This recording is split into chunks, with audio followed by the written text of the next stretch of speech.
The night my father shattered me began with applause. His investors toasted his visionary leadership, cameras flashing across the marble ballroom like lightning. I stood beside him, the daughter he once called his greatest creation, now treated like background decor.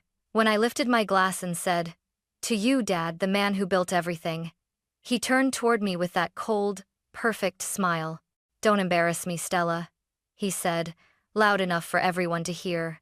"I'd rather raise a dog than raise you." Laughter. Real, cruel laughter.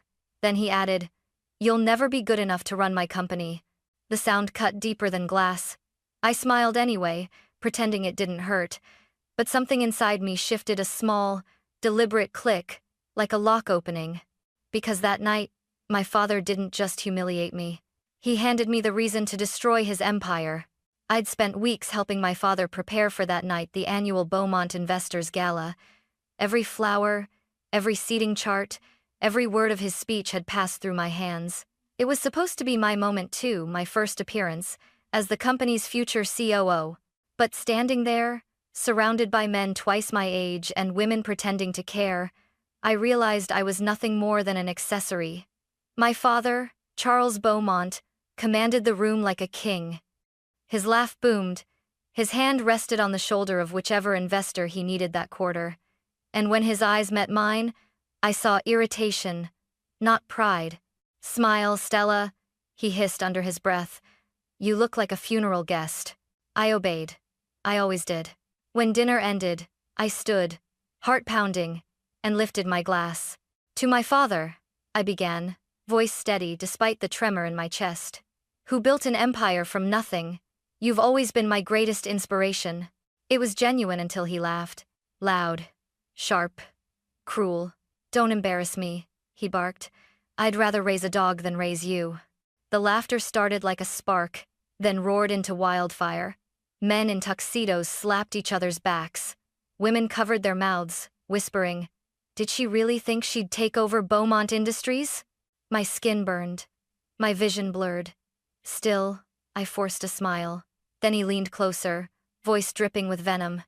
"You'll never be good enough to run my company. You don't have the spine or the brains. You're a sentimental little girl pretending to be a leader." That broke something in me, but it also built something new. I remember the silence that followed my reply. I remember the way every glass froze midair. I turned toward him and said quietly, "You're right, Dad. I'm nothing like you. I don't lie to investors. I don't hide money offshore. I don't destroy people just to look powerful." The room went dead silent. Even the pianist stopped playing. His face drained of color. "What did you just say?" I smiled wider. "Just a toast, Father." Then I sat down.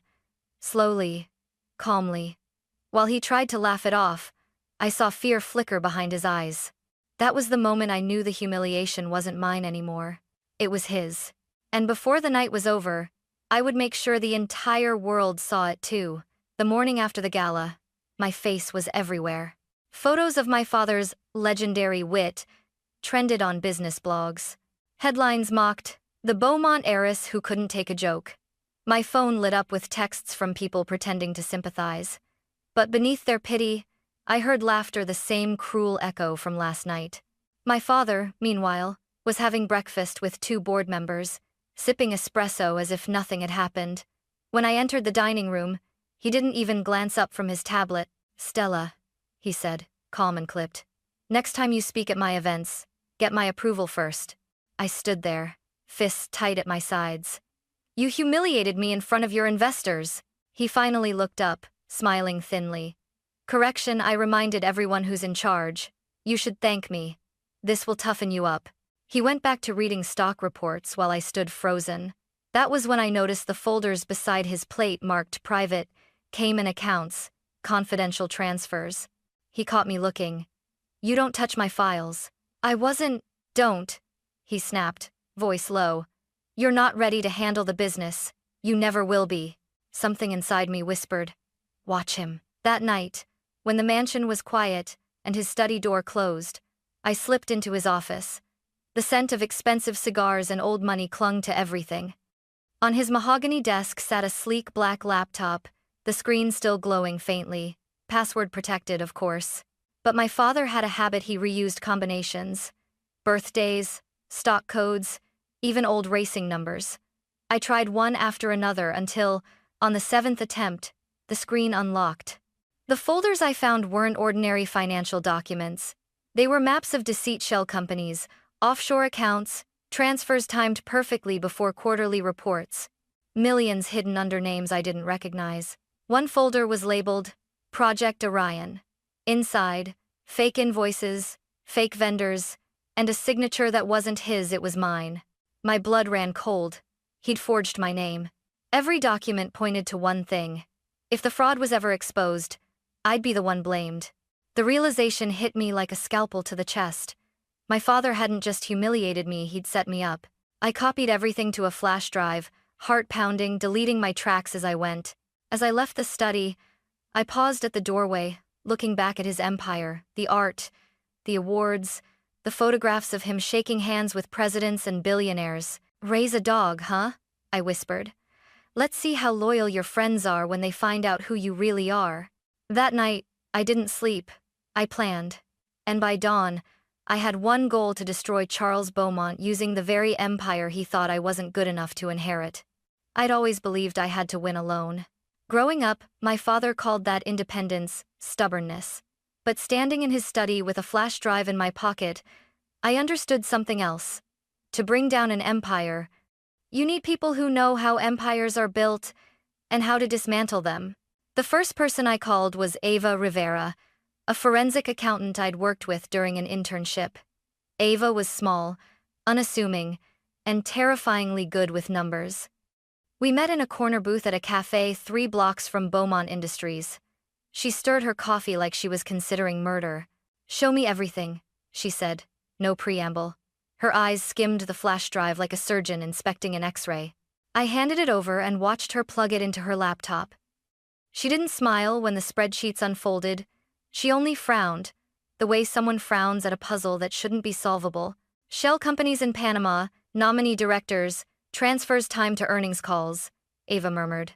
"He's been laundering money through vendor payments, padding contracts, and Stella, look at these dates." She pointed at a column where transfers always occurred 2 days before quarterly close. "He's building a cushion for himself, and a landfill of bodies for anyone in his way." My throat tightened.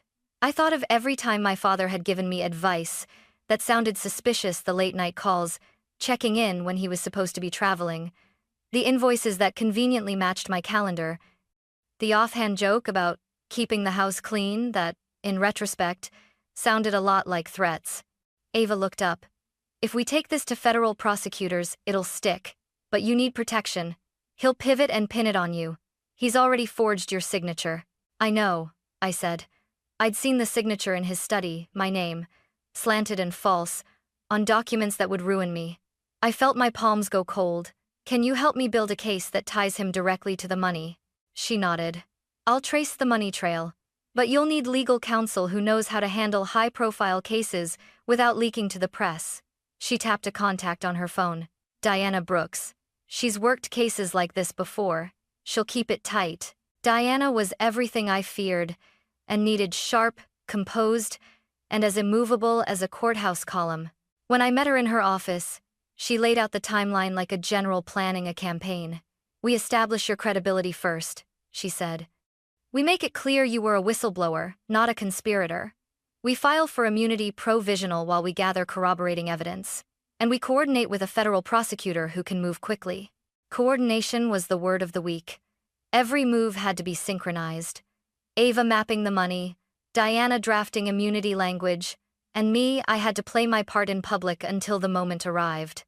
I'd still go to board meetings, still smile in glossy magazine photos, still be the dutiful daughter at charity luncheons. The difference was I would not be performing. I'd be positioning. There were risks. My father had lawyers who could bury people alive in paper. He had friends in media and politicians who owed him favors. But he did not expect me to fight with his own tools. Before I left Diana's office, she looked me straight in the eye. "You understand this could destroy more than him," she said. "Collateral damage will happen. Are you prepared for that?" I thought of the laughter, sharp as broken crystal. I thought of the way investors had cheered when he ruined me. "I am," I said. I'm prepared to lose everything that isn't mine already. She nodded. And for the first time since that toast, I felt the weight in my chest shift. We had a plan. We had allies. The next steps were surgical precision. Build the paper trail, secure the witnesses, and choose the night that would make the world watch him fall. By the time I walked back into the river of marble and glass that was my father's life, the smile I wore was not for his cameras. It was a mask for the storm I was about to unleash. We didn't set off fireworks, no dramatic phone calls at midnight, no leaked emails to tabloids. Revenge that destroys an empire is much less glamorous. It's timing, patience, and 1,000 tiny betrayals assembled into one undeniable truth. Ava worked in the shadows, tracing wire by wire, until she found the conduit that mattered. A little-known trust account registered under a shell company, Horizon Meridian, that funneled cash from Beaumont Industries into art purchases, cryptocurrency wallets, and expensive consulting fees that vanished into Cayman entities. The account circulated through a network of nominees. Robert Hayes, our board chair, was surprisingly sloppy. He'd signed a memo one afternoon, and that memo left fingerprints. Diana arranged everything legal. We'll need a federal prosecutor who won't cave to influence, she said, sliding a list across her desk. Patterson. He's direct, and he hates being played. I met Patterson in a small conference room down the block. He smelled faintly of espresso and moral certainty. He didn't promise miracles, he promised procedure. That was enough. My side needed technical certainty. That's where Ethan Cole came in, my father's longtime IT director, who'd quietly despised Charles for years. Ethan owed me nothing. He owed the truth. We met in a parking garage under a diner, and he handed me a thumb drive as if passing a relic. This will show you the back-end logs, he said. The timestamps, the access records. They're sloppy about VPNs. They think their servers are private. They're not. He avoided looking at my face.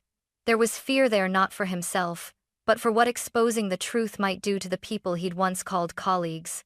The plan took shape like a surgical procedure. We would present irrefutable paper and digital evidence to Patterson. He would obtain warrants timed to a partner meeting at Beaumont Industries, a meeting Charles could not avoid, one where every partner would be present and every document accessible. While the warrants were served, I would make my public move, expose the falsified signatures, the forged documents tying me to fabricated contracts, and reveal the way he used my name as cover.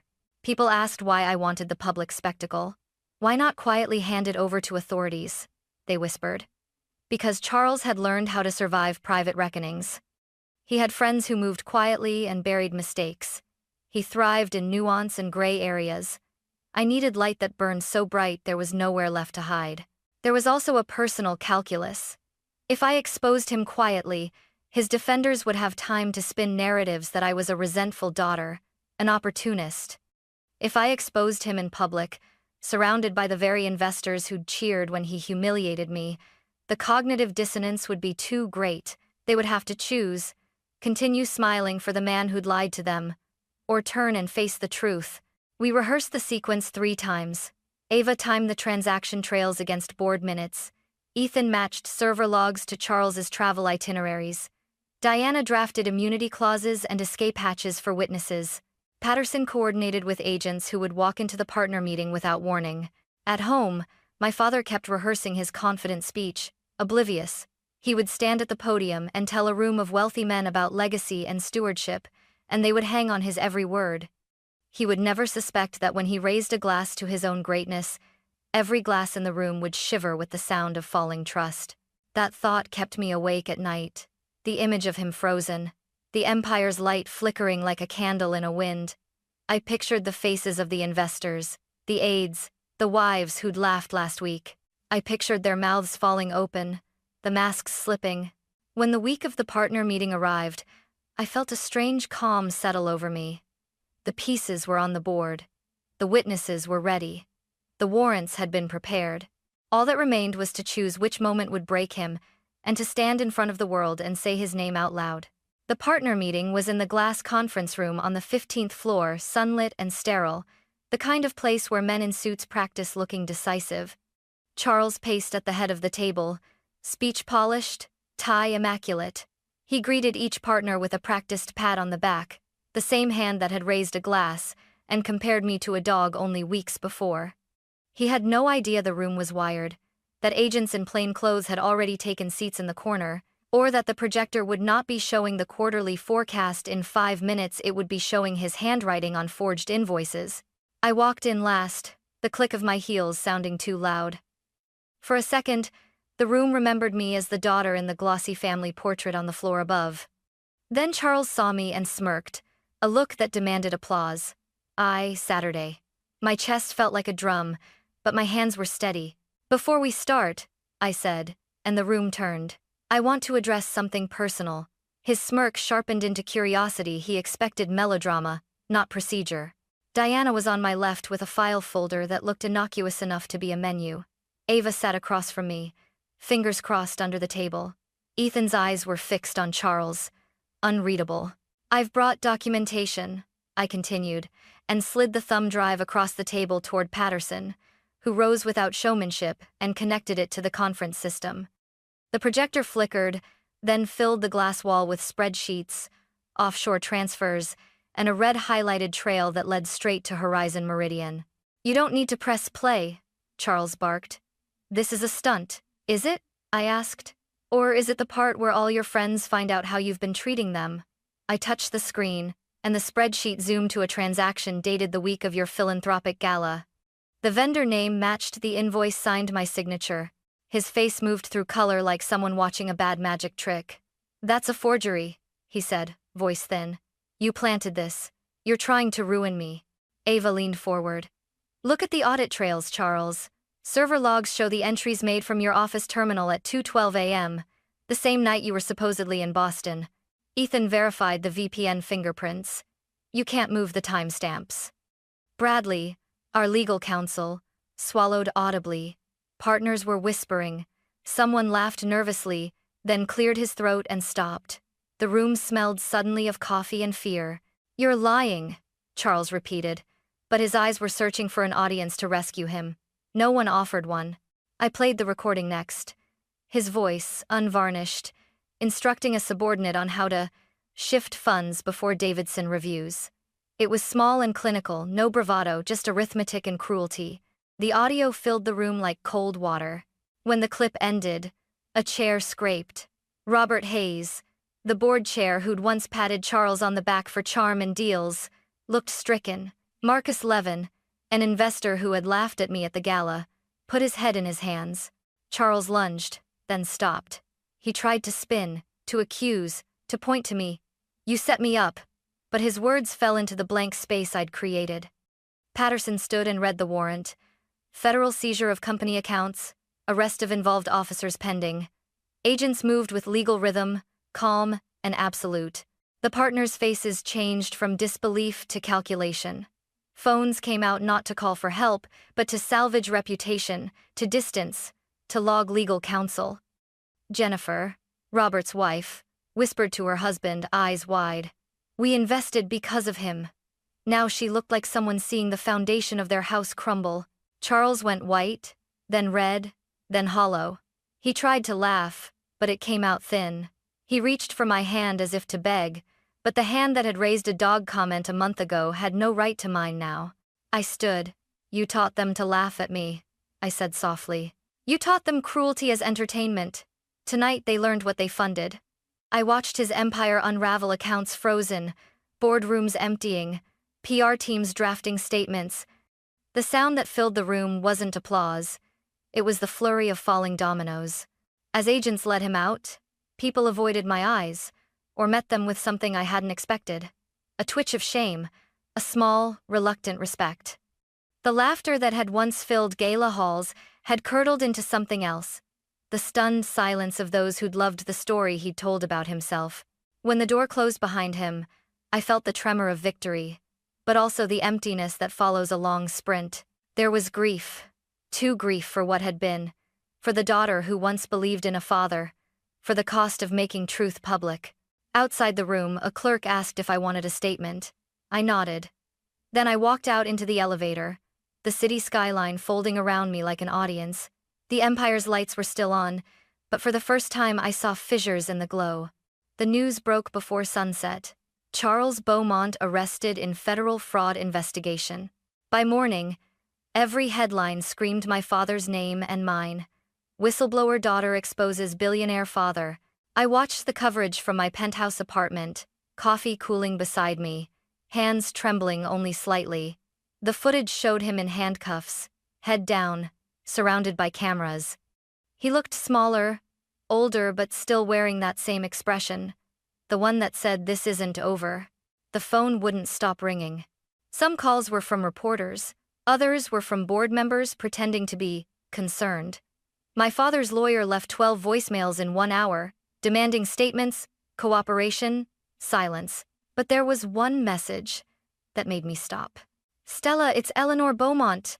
Please, call me back." My grandmother, a woman who'd once told me that Beaumonts don't cry, we invest, had never called me in years. Her voice now sounded frail, almost afraid. When I arrived at her estate that evening, she was sitting by the window, pearl necklace trembling in her hand. "I should have stopped him," she said before I could speak. "Your father." He started small. Little lies, little shortcuts. I told myself it was ambition, but it was rot. Her eyes filled with tears. "He hurt you," and I watched. For the first time, I saw her not as the matriarch of the dynasty, but as a mother broken by her own creation. "Grandma," I whispered, "he tried to destroy me." "He would have," she nodded. "And you saved us all. But you'll need to finish what you started." She slid a folder across the table. "These are the old accounts, the ones from when he first took over the company. You'll find names, people who helped him. They'll turn on you next." I opened it. Familiar names. Board members, investors, even family friends. They'd built the empire with him, brick by brick, lie by lie. That night, I called Ava and Diana. "We're not done," I said. "We're going after everyone who made him untouchable." Diana exhaled. "You're talking about dismantling a dynasty." "Exactly." The next week became a blur of subpoenas, interviews, and leaked recordings. Ava's tracing uncovered another shell company, Bluebridge Consulting, registered under my uncle's name. He'd been laundering dividends for decades. The dominoes fell fast. The SEC launched parallel investigations. Investors sued. Former allies begged for immunity deals. And then came the inevitable retaliation. A brick through my window. Anonymous threats. My car keyed. One morning, a letter arrived in an unmarked envelope. "Stop this before someone gets hurt." But I'd already decided no one could scare me back into silence. Each night, I stood at the balcony overlooking the city my father once ruled. The lights shimmered like broken glass. Below them, his empire crumbled piece by piece, and all I could think was how fragile power truly was. He'd built an empire on fear, and I was burning it with truth. Some nights, I still heard his voice echoing, "You'll never be good enough to run my company." But now, I smiled. He was right. I wasn't running it, I was burying it. The courthouse smelled like polished wood and anxiety. Rows of journalists lined the pews, their cameras whispering clicks as I took my seat behind the prosecution's table. I wasn't there as a daughter anymore, I was a witness, the woman who had turned the Beaumont name into evidence. When they brought my father in, he still tried to look untouchable. The suit was tailored, but the confidence was gone. His eyes found mine, that same calculating stare he used to level boardrooms. Except now, I didn't look away. The prosecutor Patterson began with precision. "Charles Beaumont is charged with 12 counts of securities fraud, 5 counts of embezzlement, and obstruction of justice. The key witness, his daughter, Stella Beaumont." My name rippled through the room like a spark through dry air. My palms were damp, but my voice didn't tremble. I told them everything. The forged signatures, the offshore accounts, the shell companies, the night he humiliated me in front of his investors. When I mentioned that line, "I'd rather raise a dog than raise you," there were gasps. Even the stenographer looked up for a heartbeat. My father smirked, as if still trying to perform the old role of the charming tyrant. But each piece of evidence stripped another layer from him: spreadsheets, call logs, voice recordings. Ava took the stand next. Her testimony was pure precision. Digital trails, timestamps, account transfers. Then Ethan followed. explaining server logs and VPN misuse, confirming every number. Diana watched from the bench, silent but steady, the anchor of our chaos. And, finally, Patterson played the recording. Charles Beaumont. Move the funds before Davidson reviews. Use Stella's vendor ID. No one checks those accounts anyway. The jury didn't move. Neither did I. The courtroom went so quiet I could hear the air conditioner hum. When it ended, my father leaned forward. "You ungrateful little girl," he muttered. "Everything you have came from me." I met his gaze. "Then consider this your return on investment." That broke the spell. The courtroom buzzed, half shock, half awe. In the days that followed, his allies flipped one by one.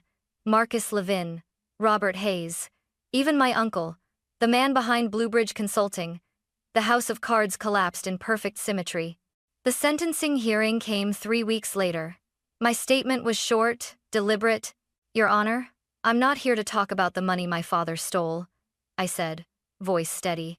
"I'm here to talk about what he taught me, that cruelty can wear a suit, and silence can be obedience. He built an empire out of both. I'm simply making sure it doesn't survive him." The judge looked at my father, then at me. "Mr. Beaumont, you built your empire on deceit. Your daughter built her courage on truth. The court sentences you to 8 years in federal prison." My father didn't flinch, but his jaw tightened. As guards led him away, he turned once, like he wanted to say something, maybe an apology, maybe another insult. I'd never know. I didn't need to. Outside, flashbulbs exploded like gunfire. Reporters shouted questions. "Stella, do you forgive him? Will you take over Beaumont Industries?" I stopped on the courthouse steps, wind tugging at my hair. "No," I said simply. "I'm not taking over his company." "What will you do then?" someone yelled. I looked past the cameras to the skyline, the same city he once ruled. "I'll rebuild what he destroyed, but not for his name." And for the first time in years, I felt lighter. The empire had fallen, but something else had risen, not out of vengeance, but out of clarity. He had created a daughter to mirror his pride. Instead, he forged his reckoning. The day my father went to prison, the sky over Manhattan was the clearest I'd ever seen. No smog, no storm clouds, just light, cold and sharp, like the kind that follows a wildfire. Reporters still camped outside my building, but their voices had faded into background noise. The world had moved on to its next scandal. I hadn't. For months, I couldn't sleep. Not because I regretted what I'd done, but because I was terrified of what came next. For the first time in my life, I wasn't defined by him. Not by being Charles Beaumont's daughter, or his disappointment, or his weapon. I was just me. Ava, Diana, and I met weekly in my new office, a rented loft with peeling paint and sunlight that spilled across old hardwood floors. It wasn't glamorous, but it was mine. We'd been approached by whistleblowers, small business owners, even retired teachers who'd been crushed by the same kind of corporate predation that had fueled my father's empire. That's how the Phoenix Initiative began, a nonprofit dedicated to exposing financial abuse and rebuilding the lives of those destroyed by greed. We started small, a hotline, legal aid partnerships, online transparency tools. Within 6 months, our work made national headlines. The irony wasn't lost on me. My father had taught me how power worked, and now I was using his playbook to dismantle it. "Eleanor," my grandmother, called sometimes, her voice softer now, age showing in pauses. "Your father gets visitors," she told me once. "He doesn't speak of you, but he reads every article with your name on it." I didn't ask what he felt. I didn't need to know. Because this wasn't about revenge anymore. It was about reclamation. One evening, Ava and I walked past the old Beaumont Tower, the glass monument to my father's ego, now owned by a different conglomerate. The bronze plaque bearing his name had been removed, leaving faint, clean outlines in the metal where the letters once gleamed. Ava smirked. "Think he ever imagined you'd erase him like that?" I shook my head. He thought erasure was weakness. He never understood that sometimes destruction is how you start again. That night, I attended the Phoenix Foundation's first gala, a quiet, untelevised event filled not with billionaires, but with people who had survived financial ruin and rebuilt. When the applause began, I froze for a moment, the sound too familiar. It used to follow him. Now it surrounded me. I raised my glass. To every person who's ever been told they weren't enough, I said. To every voice that was laughed at, silenced, dismissed.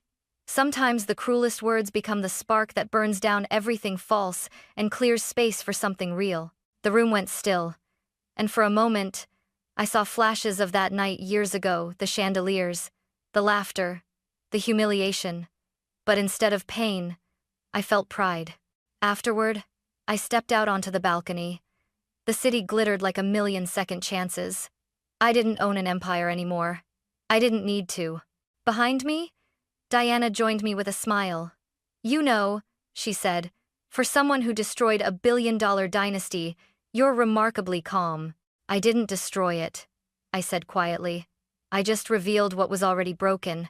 She nodded, then looked out over the skyline. So, what's next for you, Stella Beaumont? I smiled at the name the first time I'd heard it and didn't flinch. Next? I'm rewriting the legacy. The city lights reflected off the champagne in my glass, golden and restless. I thought about the girl who once stood in her father's ballroom, smiling through humiliation, trying to make him proud. She was gone now, not dead, but transformed. My father's empire had been built on lies. Mine would be built on light. Because some legacies burn, so others can finally see.